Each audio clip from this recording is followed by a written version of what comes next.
I told my fiancée that my best friend's trauma and well-being matters more than her comfort or need to know every detail, and now she's staying with her mom after saying she can't handle how I prioritize him.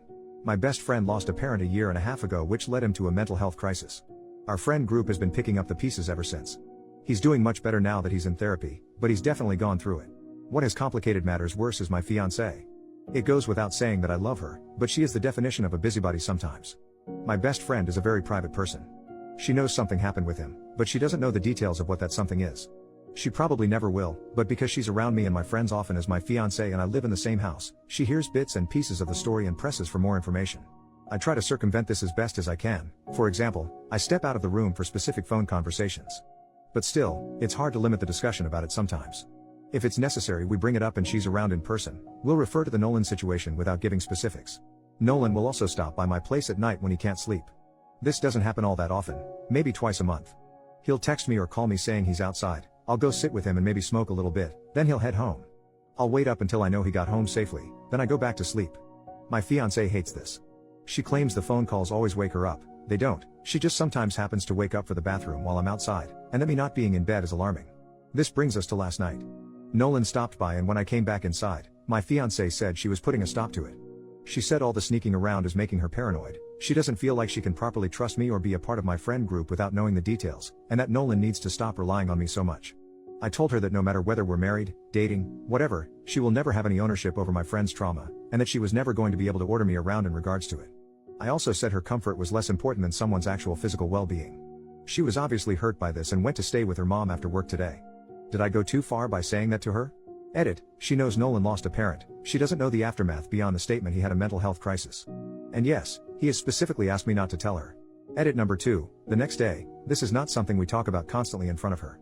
I'm giving examples that have happened over the past year and a half. Also, Nolan does see a therapist. He comes to my place to hang out. Update, 4 days later, since my first post, I've had 3 conversations with my fiancée relating to this topic. The first didn't go well. I still had a lot of walls up that didn't allow me to engage properly. I didn't get angry, I just didn't say much at all. My fiancée told me what a lot had already assumed. She didn't feel like a priority, she was hurt by my comment and my actions. She gave me specifics on what needed to change if we were to continue.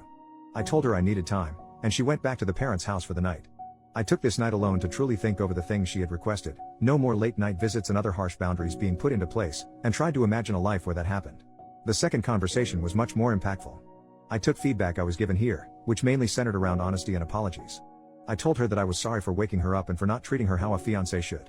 I also told her I was sorry I hadn't been prioritizing her. But that I couldn't. At least not in the top, number 1 spot. The gist of my side was this: my life partner, in a lot of ways, has already been chosen. It might change in the future, but as of right now, my friendship is the most important relationship in my life. He isn't just like family to me, he is family to me. That goes beyond just the two of us. His little brother is my little brother. My mom and dad have all but officially adopted them into our family and vice versa. Our lives are intrinsically enmeshed and have been since we were 15. I had been doing a disservice to her by pretending that I could put anyone else over this familial unit that has already been built. This conversation was difficult for us both.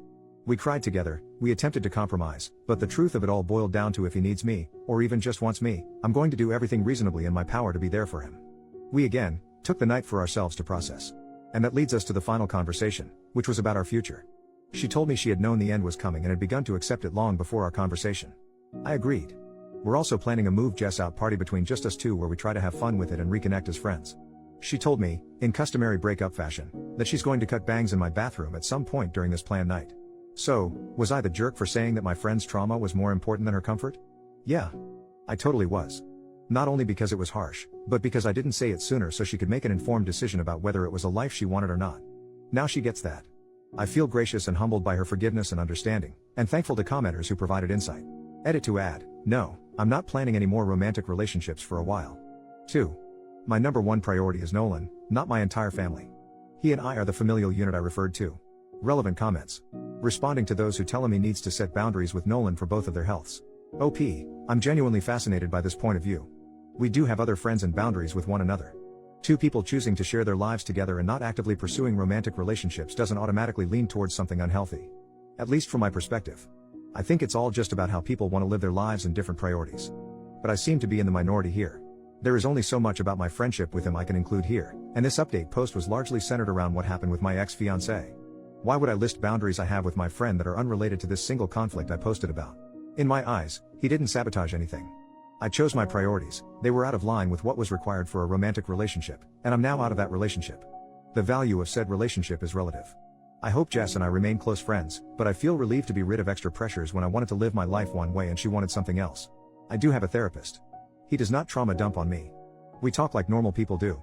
He sees a therapist regularly. I've known him since we were 15, we're 25 now.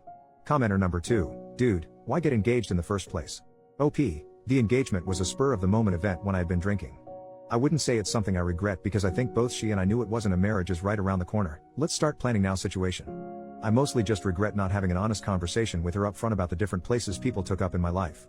That was a huge mistake on my end. Commenter number 3, are you attracted to Nolan?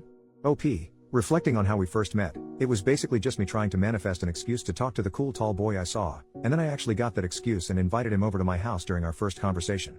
So, I certainly think he is nice to look at and particularly nice to spend time with. I don't typically think that hard about my interactions with most men other than him. OP then makes a comment on moving forward. I'm just letting things happen as they happen at this point.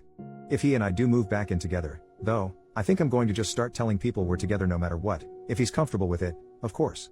There's too many people who don't get that I do not want a romantic relationship in any shape or form going forward, outside of this, and if this whole thing has taught me anything, it's that I don't want to be stuck answering questions about it my entire life. Lol. OP when asked about his ex-fiancée, she's the one that suggested we remain friends. I came into things wanting to be completely honest. Other than that, the ball was in her court. If she wanted to forgive me, never see me again, whatever.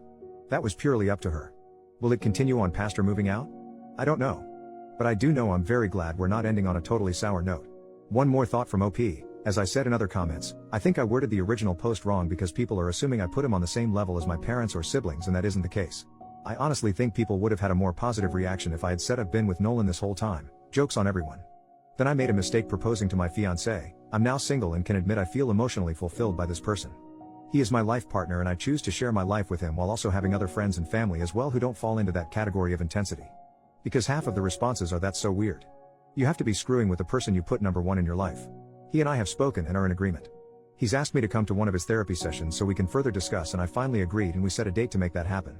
Most of the comments on the post I made on my own page, which has since been deleted, were we don't care about Nolan, we just want to make sure your fiancée is good. But now that I've affirmed that she's okay, we're going our separate ways, it's the opposite. I don't know. The update was focused on her for a reason. Edit, OP had a few deleted comments that I did not include here because I could not tell if he was trying to troll the people who were asking questions or not. But, because some questions have come up a few times in this Baru post, here is one of his deleted comments. Someone asks a very stereotypical intimate life question about him and Nolan. OP says, I've got metaphorical leash holder in my bio for a reason.